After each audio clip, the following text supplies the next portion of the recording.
Olá, meninas, sejam muito bem-vindas para a nossa aula de Como Romper os Padrões Hereditários. Eu sou Magda Souza, sou mentora de mulheres e sou terapeuta.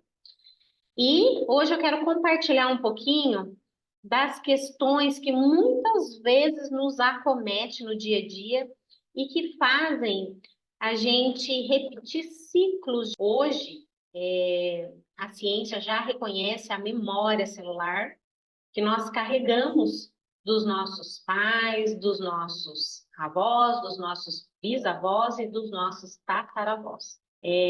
A própria Bíblia, né? Eu sou cristã também, vocês vão ouvir muito falar a respeito de versículos bíblicos, né? Que vão trazer aí uma explicação para a gente. Se você olhar lá em Números 14, 18, fala a respeito desses padrões hereditários e dessas questões que muitas vezes acompanham as nossas gerações. E se acompanha a nossa geração, claro que depende muito da percepção de cada um. Talvez você diga assim: ah, eu tenho um irmão, eu tenho uma irmã, e ele e ela não passa pela mesma coisa que eu passo, esse ciclo de repetições. Então, o que que significa isso? Cada nascimento tem uma grade de lealdade familiar. Então, o primeiro filho, ele é da grade de lealdade do pai. Ah, tem a ver com vínculo afetivo com o pai? Não. Significa que ele vai puxar muito a questão familiar, né, vinda do pai.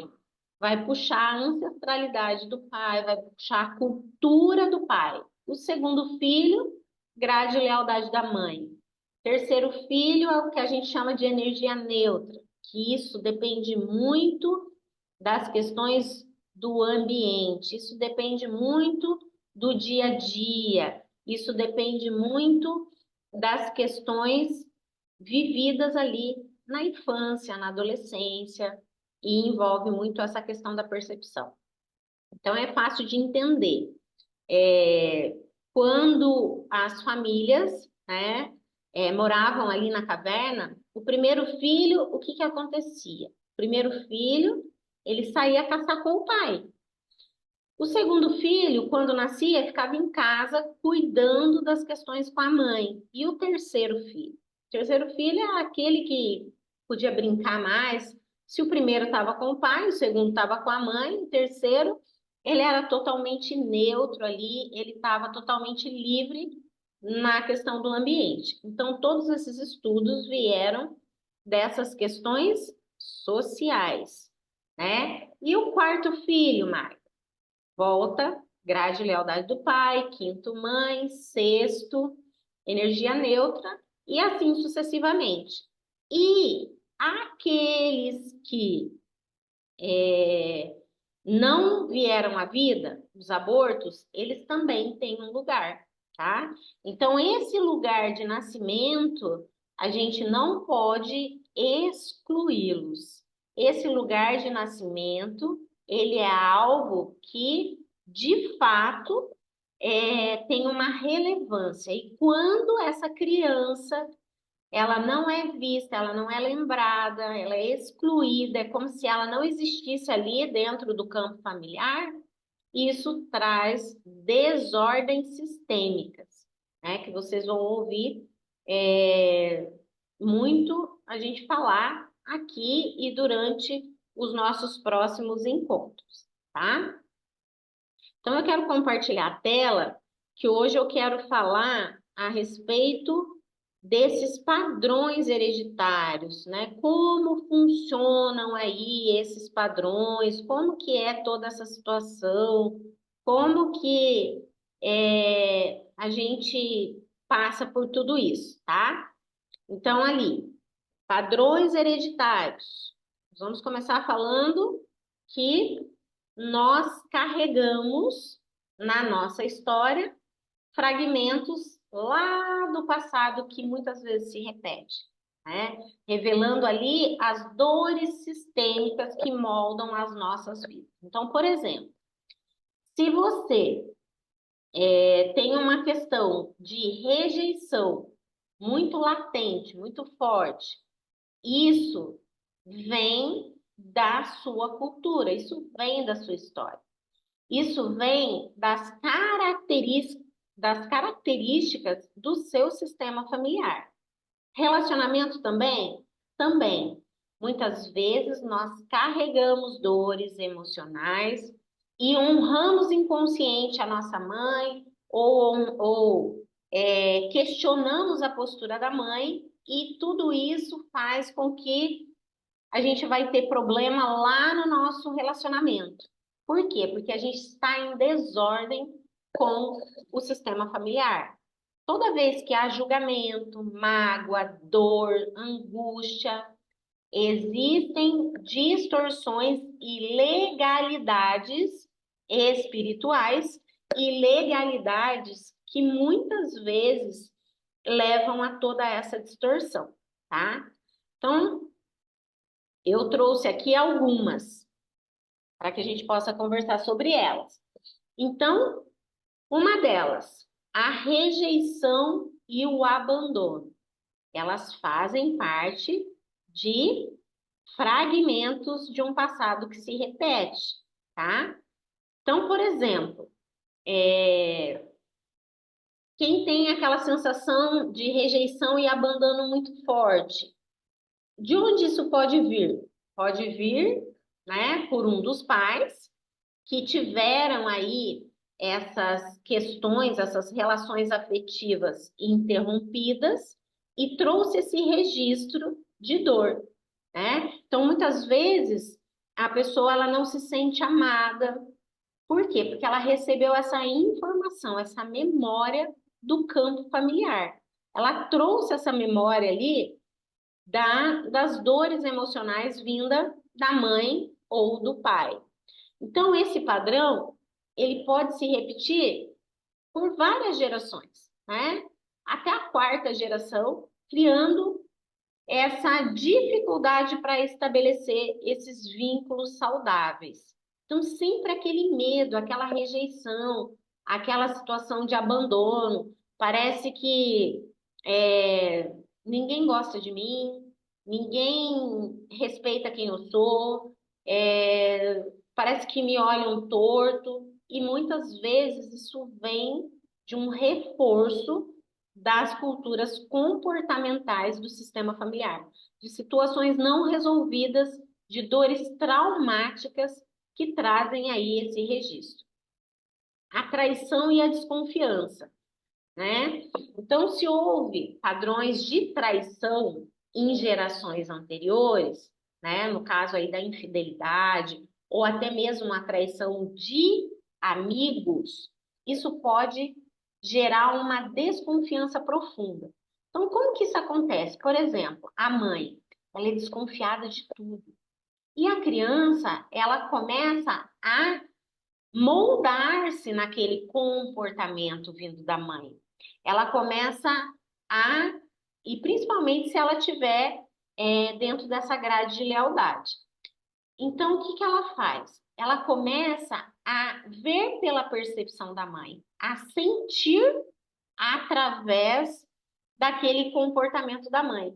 Então, ela carrega aquela desconfiança, parece que todo mundo está fazendo um complô contra ela. E ela tem dificuldade para se relacionar com as pessoas. Ela não consegue profundidade. Por quê? Porque ela trouxe isso dessa dor emocional ali vinda da mãe. Então, essa dor sistêmica, ela pode dificultar, né, a criação de laços verdadeiros ali, e a pessoa, ela não consegue se abrir, ela não consegue confiar. E muitas vezes, isso não está só vinculado ao relacionamento amoroso. Isso também está vinculado às amizades. É sempre aquela situação de que tem alguém fazendo algo ali por trás. Ah, me trouxe esse bolo, ah, não sei não, hein? Deve estar armando alguma, né? É um comportamento que muitas vezes a gente traz ali sistemicamente do sistema familiar. Claro que tem muitas situações que são traumas e situações de vivência da nossa infância e que a gente carrega aquilo. Mas quando existe essa raiz dentro da família, essa repetição ela é muito mais forte e ela traz de uma forma intensa essa dor. Porque todas as vezes que a gente vai batendo nesses mesmos pontos, que são os traumas, a gente vai acentuando e a gente vai alimentando essa dor e vamos potencializando ela cada vez mais. E a escassez e o medo da pobreza? De onde vem tudo isso? Então, essas histórias de dificuldade financeira e pobreza, que muitas vezes vêm ali dos nossos ancestrais, elas podem trazer, né, esse medo profundo da escassez. E de onde isso vem? Nas descendências, a gente observa que alguns de nós somos descendentes de escravos, outros de portugueses, outros indígenas. E o que que acontece? Muitos vieram de outro país em busca de algo aqui no Brasil. E essas famílias, na vinda para o Brasil, elas vieram com a promessa de enriquecimento, de que aqui no Brasil tinha muita terra, e muitos vieram para o Brasil e se tornaram praticamente escravos aqui, tiveram que trabalhar muito. E o que que acaba tudo isso trazendo quem vem dessa descendência? Essa dor emocional, esse medo, esse peso de que ganhar dinheiro é muito difícil. É uma honra inconsciente àqueles que sofreram e não tiveram a oportunidade de perdoar, de resolver essas questões internas. E isso faz com que esse comportamento cultural ele siga de geração em geração, tá? Então isso pode levar a uma mentalidade de sobrevivência, onde o foco ele está sempre na falta. Então, por exemplo, sentou na mesa para comer. Quem tem uma mente próspera, né, uma mente de abundância, ela olha para aquele alimento e ela fala assim: ah, eu escolho comer isso e depois, amanhã eu como, eu experimento esse outro aqui. Por quê? Porque ela não vibra na falta. Como é alguém que tem o sentimento de escassez? Ela olha, ela fala: nossa, eu tenho que provar tudo, porque amanhã eu não sei se tem. Amanhã eu não sei como que vai ser isso. Então ela começa a ter até um descontrole alimentar. Por quê? Porque ela tem na mente dela um processo, um medo de faltar. E quando eu vibro muito alto com aquele sentimento, o que que eu faço? Eu atraio mais daquilo, né? Se eu planto sementes de banana, de maçã, claro que eu vou colher isso. Mas se eu planto a minha mente, ela está totalmente focada no que é escasso, na falta, no medo de faltar, no medo do que vai acontecer, o que que eu faço? A minha mente, ela fala assim, nossa, a Magda gosta disso, eu vou trazer mais disso para ela. Ela, toda vez que ela está diante dessa situação, eu percebo que tem uma excitação, tem algo diferente aqui com ela. Então, o que que acaba acontecendo? A gente acaba atraindo mais daquilo. Eu emano e isso volta, né, potencializado ali para mim. E a culpa e a vergonha? Também, elas são emoções poderosas ali que também podem ser transmitidas. Sabe aquela pessoa que fica o tempo todo, ah, a culpa é minha. Ah, se eu não tivesse feito isso, ah, a culpa é minha. E o que vai acontecer com os filhos? Vergonha de falar em público, vergonha de dar sua opinião, né? Tudo isso faz com que os nossos filhos, as pessoas que estão à nossa volta, através do neurônio espelho, eles façam a reprodução daquele comportamento. E isso vai caminhando de geração em geração. Então, um exemplo é quando tem um segredo na família. E esse segredo, talvez, casou grávida, ou pegou para criar. Tudo isso influencia na geração seguinte. Por quê? Porque tem uma ressonância de algo ali que não encaixa, algo que não está resolvido. E às vezes a gente pensa que a gente só se comunica no âmbito da consciência, mas a gente tem uma comunicação de sentimento, daquilo que a gente vibra dentro da gente. E é muito fácil a gente entender isso. Quando a gente está perto de uma pessoa que fala mal de todo mundo, que ela tem uma energia pesada, a gente sente. E aquela vibração, aquela situação ali faz o quê? Faz com que cada vez você queira se afastar mais. E toda vez que você olha para aquela pessoa, você está passando na rua, você vê ela, a mente já, nossa, eu vou virar aqui. Tomara que ela não me veja, né?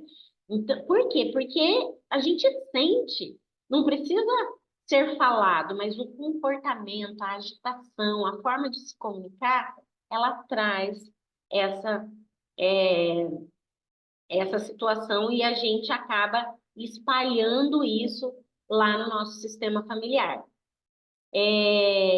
Mulheres que têm medo de intimidade. Ai, nunca fui abusada, mas eu tenho medo. De onde vem isso? Vem de dores emocionais e de situações que podem ter sido vividas pela avó. E o que acontece? Se a avó foi abusada, o que essa avó vai fazer? Ela pode até não falar sobre isso, mas ela vai ficar em cima das meninas. Ela não vai deixar ir em lugar nenhum. Ela vai trazer uma frequência, ela vai trazer um sentimento, ela vai trazer um comportamento de que é perigoso, que tem perigo. E aí o que vai acontecer com a mãe? A mãe não sabe o que é o perigo, mas ela também vai reproduzir esse padrão na filha. E muitas vezes essa filha, ela acaba tendo essa frieza ali nos relacionamentos, esse medo da intimidade, e ela não sabe nem de onde isso vem. Mas isso vem desse comportamento e desse medo, dessa forma de transmitir essa impureza, né, da dor que a avó viveu. Então a gente vai reproduzindo aí esse ciclo. E, e esse medo, ele vai sendo transmitido e as pessoas, elas vão tendo esse comportamento e vão levando isso para os relacionamentos dela, né? Aqui eu tenho uma situação aqui de dentro de casa, né? A minha menina virava e mexia, falava assim: Mãe, eu sonhei que tinha alguém pulando na janela. Eu sonhei que tinha alguém é, tentando me pegar à força. E aí, né, dentro de todo esse contexto, eu sou a primeira filha, eu sou da grade de lealdade do meu pai, não, nunca havia passado por nada parecido desse tipo. E aí fui procurar, eu perdi meu pai com 7 anos, né? Fui procurar na história do meu pai, através de um tio, e conhecendo a história, uma das irmãs do meu pai, ela foi morta em praça pública por de um relacionamento dela, que era um relacionamento abusivo, tóxico, e ele pedia para ela sair pedindo na rua, e ela se negou e ninguém conseguiu livrar ela dessa situação. Então, além do relacionamento abusivo, teve uma tragédia.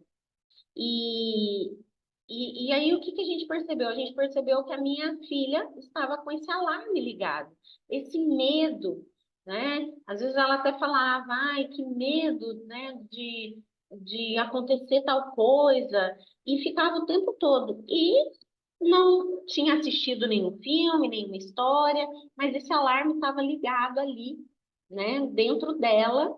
Por quê? Porque essa dor sistêmica foi algo que a minha filha carregou e trouxe. E como que a gente resolve essa questão? A gente resolve essa questão trazendo a história. Eu uso o método libertação pela raiz. Eu vou mostrar passo a passo deles para vocês. Mas o que que a gente faz? A gente trabalha a consciência, a gente conhece a história, a gente dá lugar a essa história e a gente entrega para quem é de direito e dizendo que isso não é nosso, né? Que a gente realmente sente muito em relação a toda essa situação, mas que isso não é meu e eu agora eu entendo por que que eu tenho esse medo dentro de mim. A partir do momento que você resolve isso, esse alarme ele é desligado e você começa a entender por que tudo isso acontece. E aí você consegue mudar esse padrão de pensamento, você consegue se desligar desse processo de dor. E aí também nas lutas e nas perdas que não são resolvidas, né, essas perdas traumáticas, das mortes prematuras, né, de tragédias que não foram processadas emocionalmente, né? Então esse medo que parece que vai acontecer alguma coisa, esse padrão ele pode se manifestar num sentimento de tristeza profunda, medo de perder. Ai, nossa, eu tô com medo de perder meu filho, do nada. Ai, medo de perder minha mãe. Ai, medo de acontecer alguma coisa. Por quê? É um alarme também que está ligado nesse sistema de dor. A autossabotagem e a falta de valorização também vem dessas histórias de fracasso, de dor, falta de conhecimento ali das gerações. E tudo isso traz esse padrão de autossabotagem, né, de fuga, que muitas vezes a gente não observa que está relacionado a essas dores sistêmicas. Então, as pessoas elas podem inconscientemente evitar o sucesso. Por quê? Por causa desse medo, por causa dessa autossabotagem. Se ela começa a ter avanços em alguma coisa, ela mesma se autossabota. Vou dar um exemplo. Ela começa a juntar dinheiro, aí dali a pouco ela já começa a gastar, arrumar um monte de coisa para gastar, para se auto-sabotar. Por quê? Porque ela não está preparada para prosperar. Porque ela existe dores emocionais que prendem ela ao passado, a esse sistema de dor, a essa situação que não foi resolvida, que não foi dada lugar, não foi perdoada. E aí temos os relacionamentos tóxicos, tá? Para que a aula não fique muito extensa, eu vou citar eles aqui, né? Que são os padrões de abuso, que muitas vezes acontece e traz isso, né? Se houve abuso físico, emocional, psicológico, a dependência emocional também, que vem dessa codependência aí do relacionamento. Isso se manifesta por quê? Porque ela conviveu com essa dificuldade da mãe ou de alguém que não conseguiu manter um limite saudável, que fez demais, que tinha medo da pessoa ir embora. E aí o que que ela faz? Ela absorve esse comportamento. Então a comunicação disfuncional, não consegue se comunicar, né, diante dessas situações ali que são expressas de dor dentro do sistema familiar. Então, tem uma disfunção, um mal entendido na questão do relacionamento, da impressão que ela fala uma coisa, o marido entende outra, e tudo isso se dá devido a dores emocionais. Modelos de relações de desigualdade, se aconteceu da avó ser muito pobre e de repente casou com alguém que tinha posses, e aí aquela situação de desequilíbrio fica ali dentro do âmbito familiar, né? O medo do abandono que a gente mencionou ali em cima, que é aquele medo de ser da pessoa ir embora.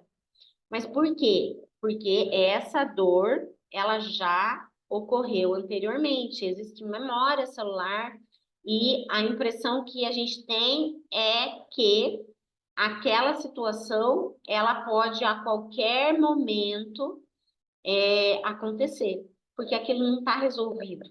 Aquela situação, ela está em aberto dentro de nós.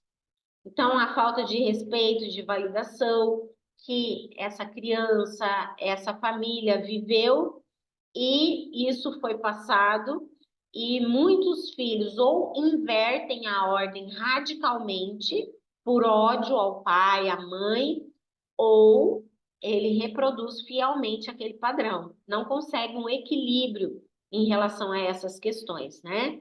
Então, isso vem dessas questões relacionadas a esses padrões que essa mulher, que essa criança, que essa adolescente recebeu, tá? Ciclos de conflitos, né? O tempo inteiro era uma briga em casa, era uma guerra em casa, era uma confusão. Então, o que que acaba acontecendo? Acaba fazendo com que essa pessoa, ela parece que se não tem conflito, ela cria, porque a forma dela existir está totalmente relacionada a uma confusão. Se está tudo bem, parece que tem algo errado ali, né? Tem alguma coisa que não está bem resolvida.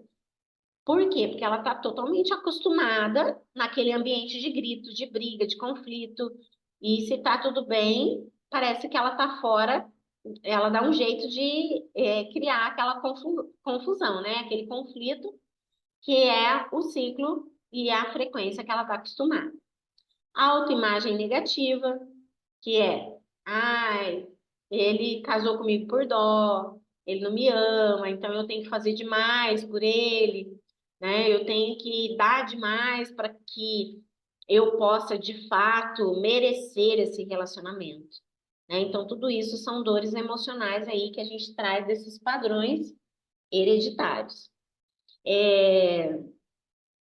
E aqui eu quero falar sobre o poder oculto dessas heranças culturais, né? Como que isso se dá dentro dessas culturas, para que você possa entender como isso se desenvolve, de onde vem essa dor, o que que os escravos, o que que os franceses, os poloneses têm a ver com esse padrão de comportamento meu, se eu tenho dor em relação à escassez e medo de falta, né? Eu peguei esse de todos que a gente linkou aqui, para que a gente possa entender o que que a ancestralidade tem a ver com esse meu comportamento hoje. O que que eu trago da minha ancestralidade? O que que essa cultura traz de padrão na minha vida? Então, vamos lá. Então, por exemplo, coloquei alguns aqui, né?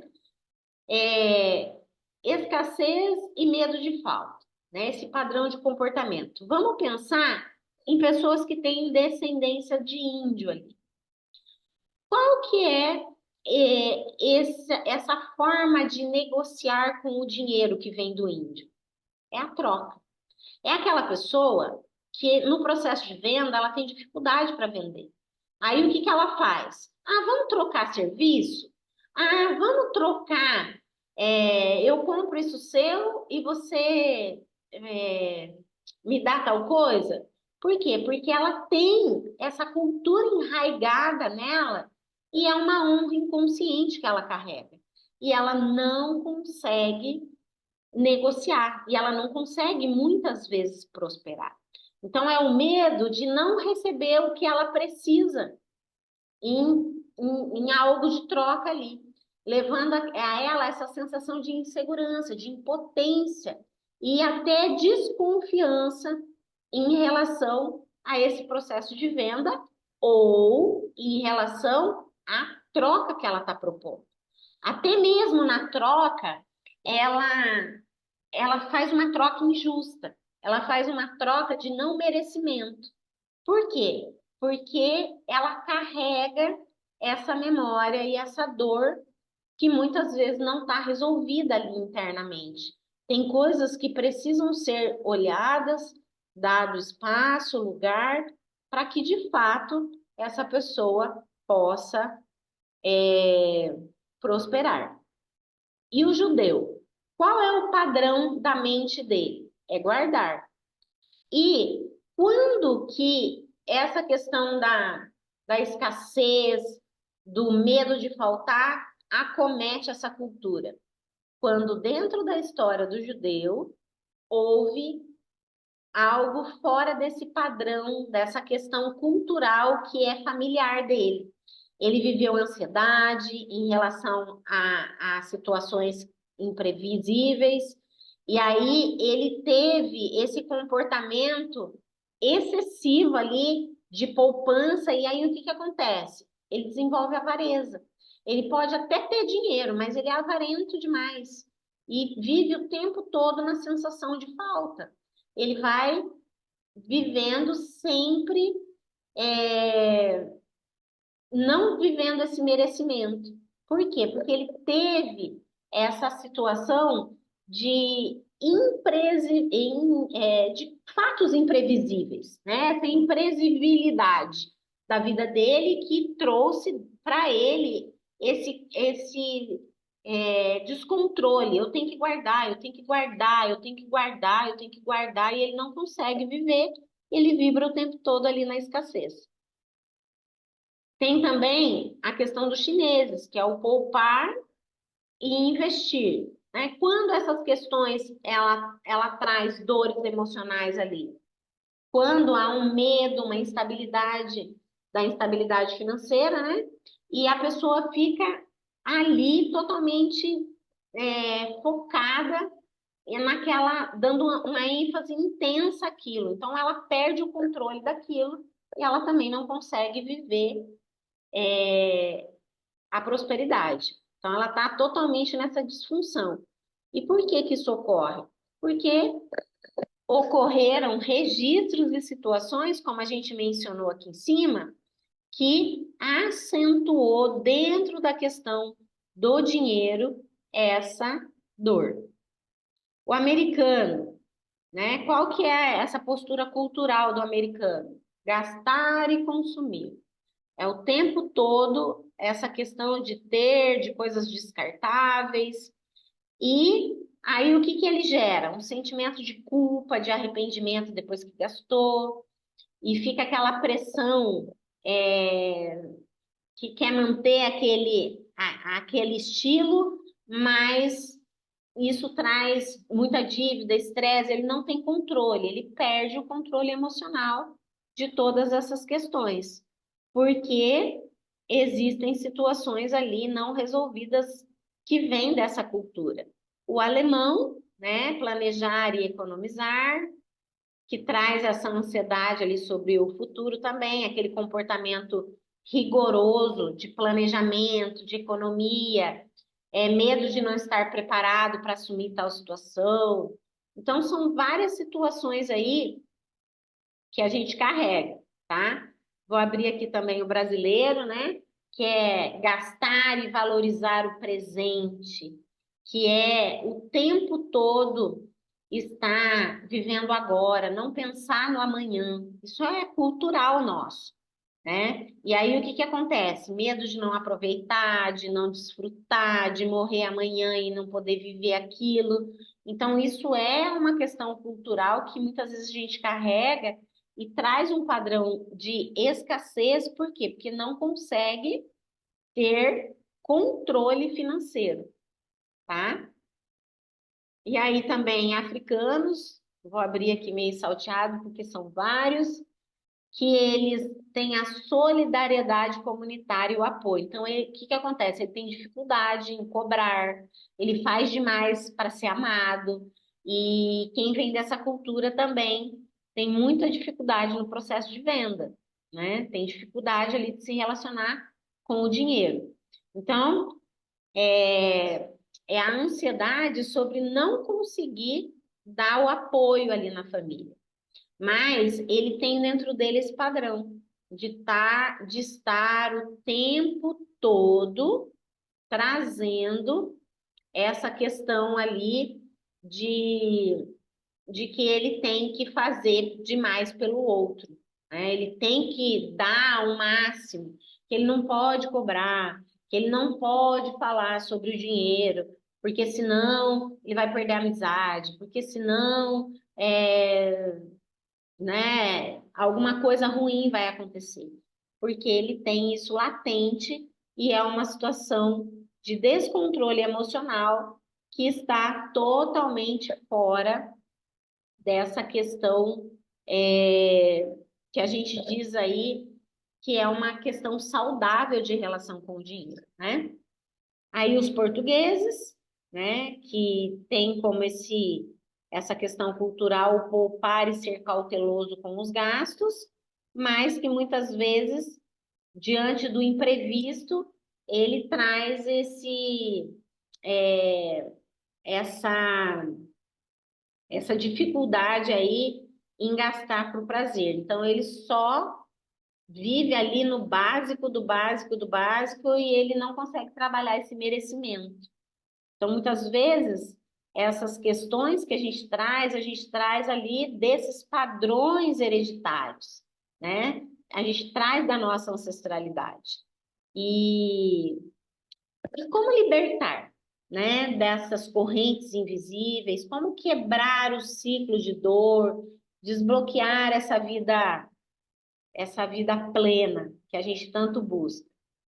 Eu uso o método libertação pela raiz, que é um método que eu observo que ele consegue destravar a pessoa, ele consegue fazer a pessoa mudar esse padrão de pensamento, esse comportamento que muitas vezes ele traz do piloto automático do seu sistema familiar, tá?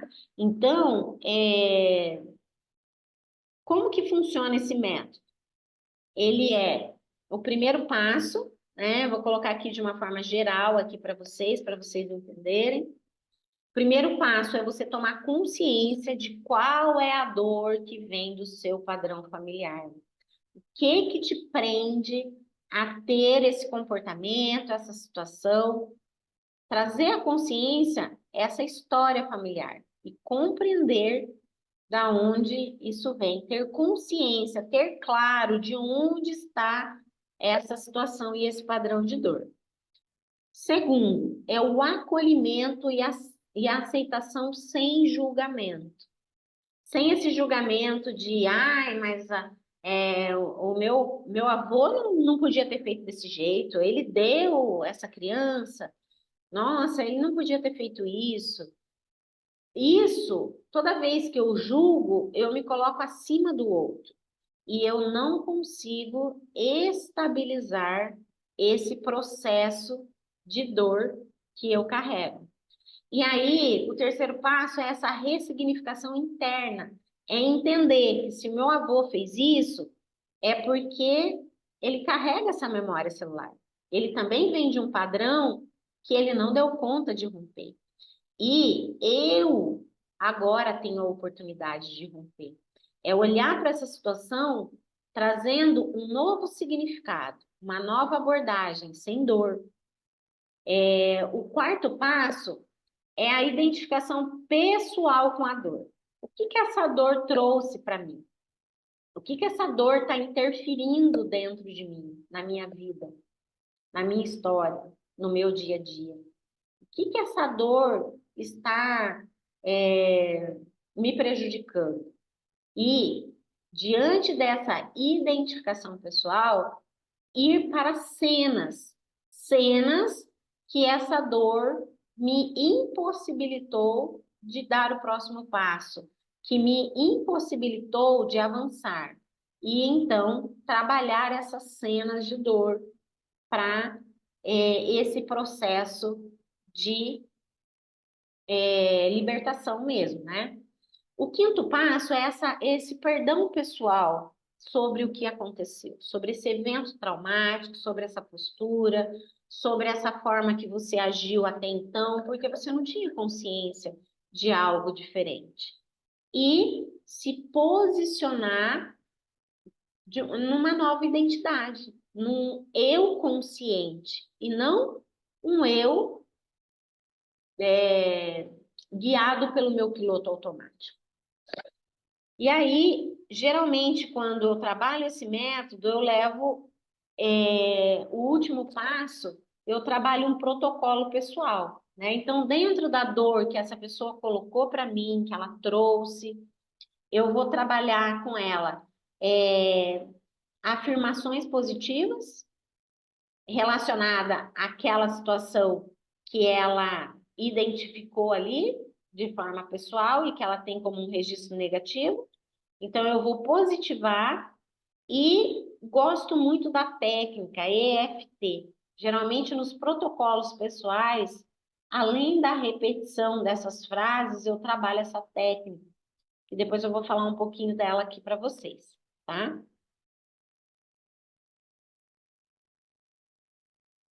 Então, ressignificando aqui as suas origens, né? Transformando essas feridas em força para que, de fato, nós possamos prosperar. Então, um exercício que eu acho muito importante é esse exercício transformando feridas hereditárias em força. Como que nós vamos fazer? Eu quero que você pegue aí um papel e uma caneta próximo da onde você está e para que você possa fazer esse exercício aqui junto comigo, tá? Você vai primeiro refletir sobre esses padrões e essas feridas emocionais que você acredita ter herdado ali do seu pai, do seu avô ou dos seus ancestrais. Então, você vai ver que padrão é esse que te impede. É um padrão de escassez? É um problema nos relacionamentos? Escolhe um, né? Um de cada vez, para que você possa resolver essa questão aí interna dentro de você. Aí você vai refletir sobre isso, sobre essas questões e esses padrões e essas feridas emocionais que vêm ali do seu pai, da sua mãe. Eu quero que você considere também esses aspectos, até as crenças, sabe? Aquelas crenças limitantes que a gente carrega, se for em relação ao dinheiro, isso nunca é para mim. Eu sempre tenho que comprar o mais barato. É aquele padrão de comportamento. Eu tenho dedo podre, eu só atraio pessoas complicadas.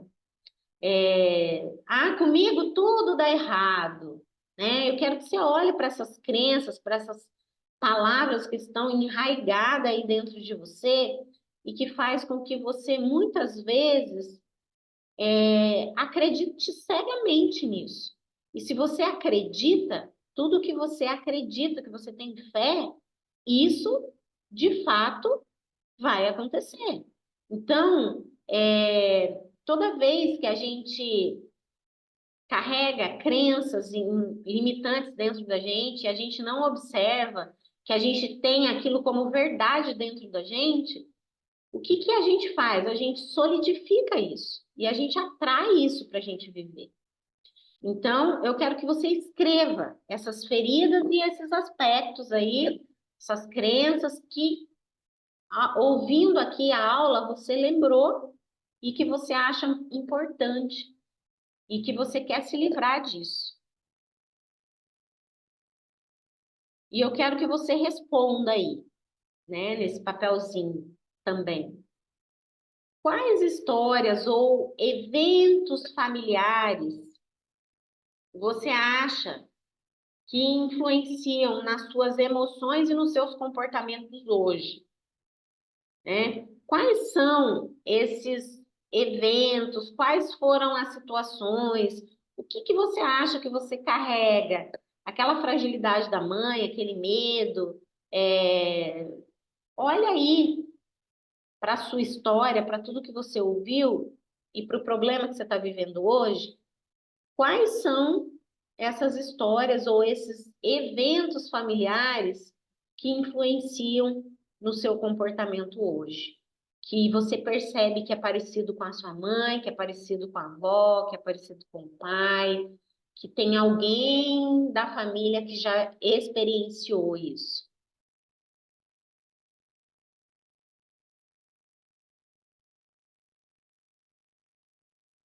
E quais padrões você percebe na sua família e que você gostaria de mudar? Ai, a minha família tem um padrão de escassez que eu percebo assim que não é nada legal, que não é nada saudável. A minha família tem uma rejeição, todo mundo, ninguém pode olhar, ninguém pode falar nada, que ela tem uma rejeição latente ali. Eu observo que isso é muito peculiar da minha família. Ah, pessoas é, que têm vergonha de tudo, que não conseguem avançar nos sonhos e nos projetos. O que você percebe dentro da sua estrutura familiar e que você gostaria de fazer diferente? Anota aí também.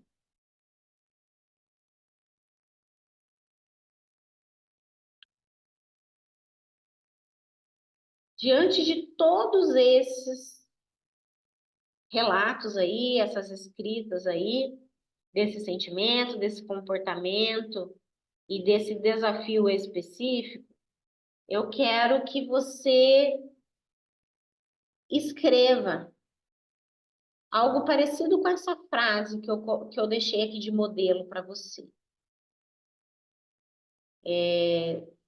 Se o medo é da escassez, você vai escrever essa frase, né? E claro, vai personalizar para a sua dor. Eu sinto que o medo da escassez que eu carrego é uma herança lá do meu avô, que ele viveu em extrema pobreza e sempre lutou para sobreviver. Isso me faz sentir que nunca é o suficiente e me leva a um ciclo de ansiedade e de consumo. Então, começa mais ou menos dessa forma. Eu sinto que o medo de falar em público que eu carrego, ele vem lá da minha avó, que era índia, que foi catada a laço e que tinha dificuldade de comunicação, todo mundo fala que ela não conversava com ninguém, e isso me faz sentir como se nunca eu fosse resolver essa situação. Ah, eu sinto que o meu medo vem lá da rejeição que a minha mãe viveu, que a minha mãe foi pega para criar, e eu carrego essa herança, essa dor que a minha mãe viveu, e muitas vezes eu sinto que eu não sou capaz, que eu não dou conta, eu sinto que eu estou sobrando na situação, eu sinto que eu não faço parte. Escreva algo mais ou menos aí parecido com esse exemplo que eu deixei aí para vocês.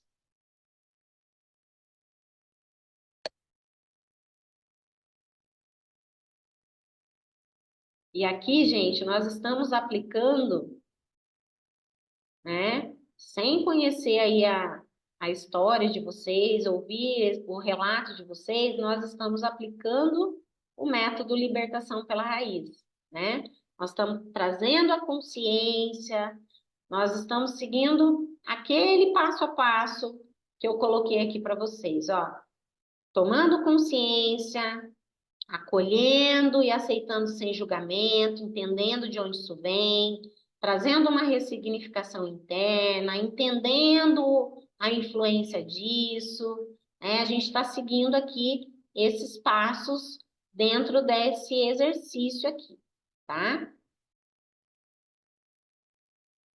E agora, essa parte da ressignificação ali, eu quero que você repita aí, né, em voz alta, se tiver pessoa perto de você, escreva, né?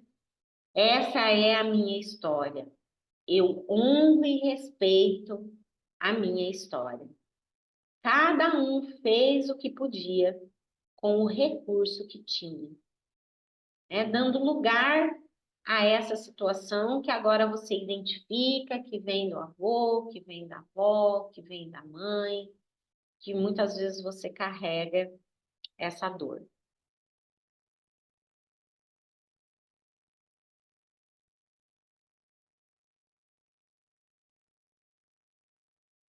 E agora, em cima de tudo isso que você escolheu, que você escreveu, eu quero que você responda essas três perguntinhas. Como você pode ver essa ferida como uma possibilidade, como uma oportunidade de aprendizado e crescimento?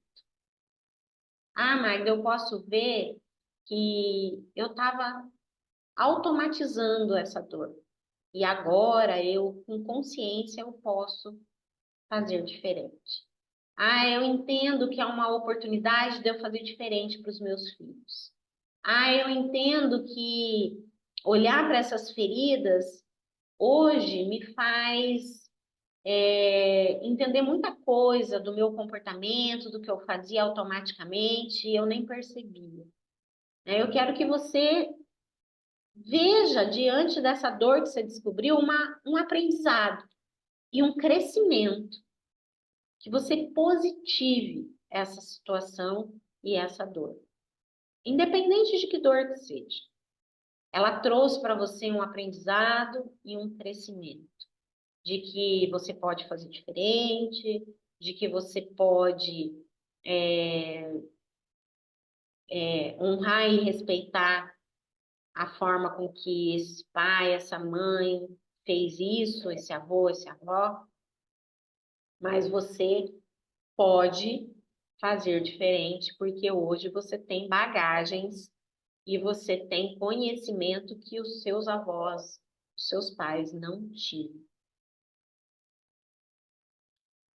E quais habilidades ou força você desenvolveu como resultado dessas experiências? O que você ficou boa? Ah, Magda, eu me tornei uma mulher forte. Com isso, eu sou muito trabalhadeira, eu me desenvolvi muito na área profissional, isso é uma coisa forte que eu tenho, um lado positivo que eu trago.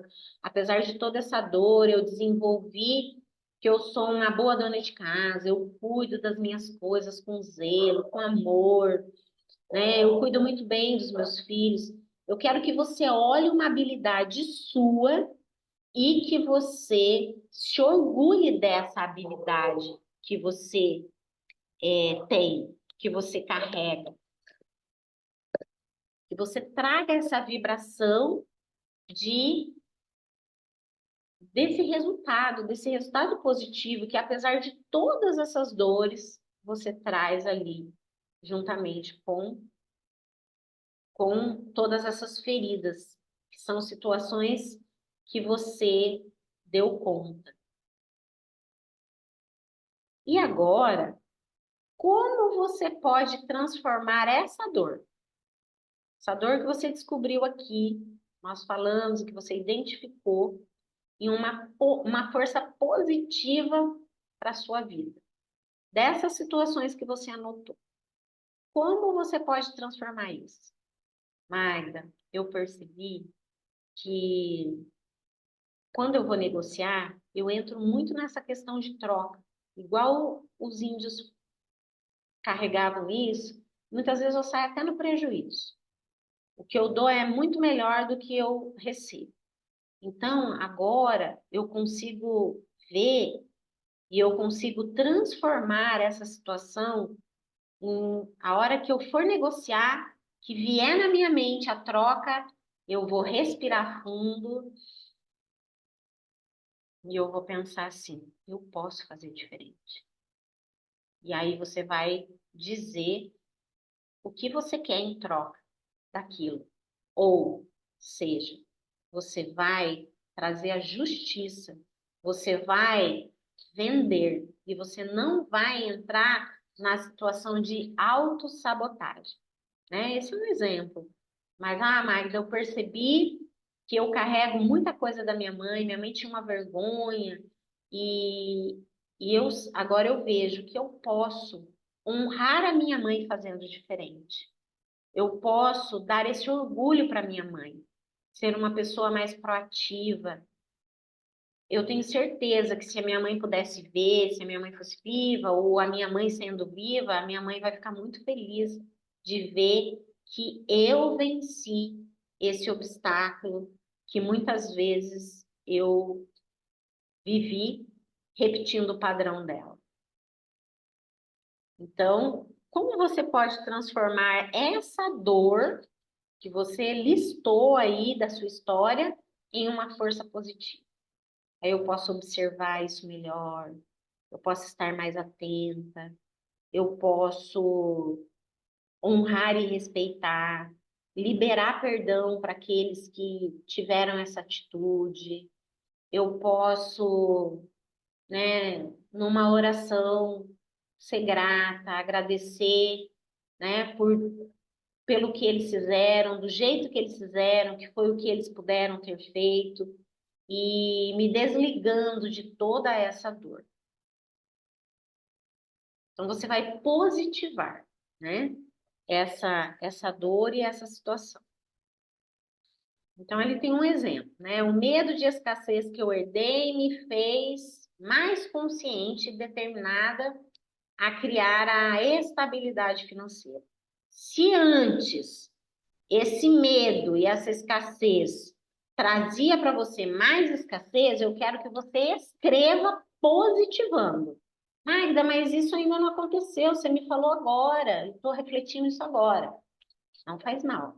Eu quero que você já escreva e já positive isso como verdade, para você romper essa barreira do medo, esse bloqueio de que você é uma coitadinha e que você herdou essa instabilidade financeira e que você não consegue. Não, você precisa acreditar.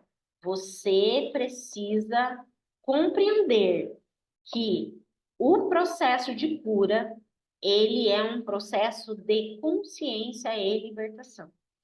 Você pode romper essa barreira.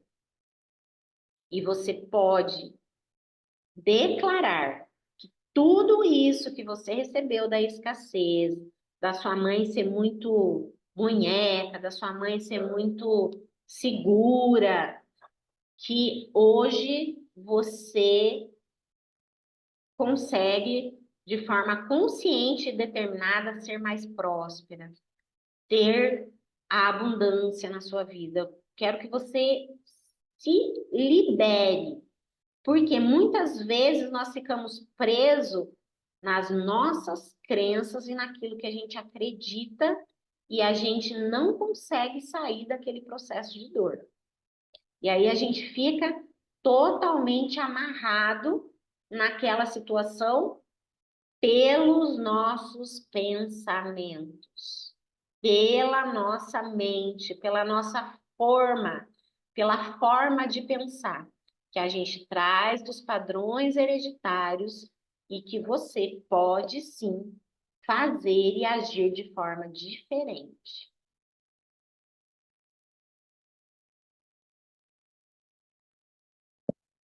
E dessas questões que você escreveu, né, escreva aí pelo menos umas 3 frases de afirmação positiva.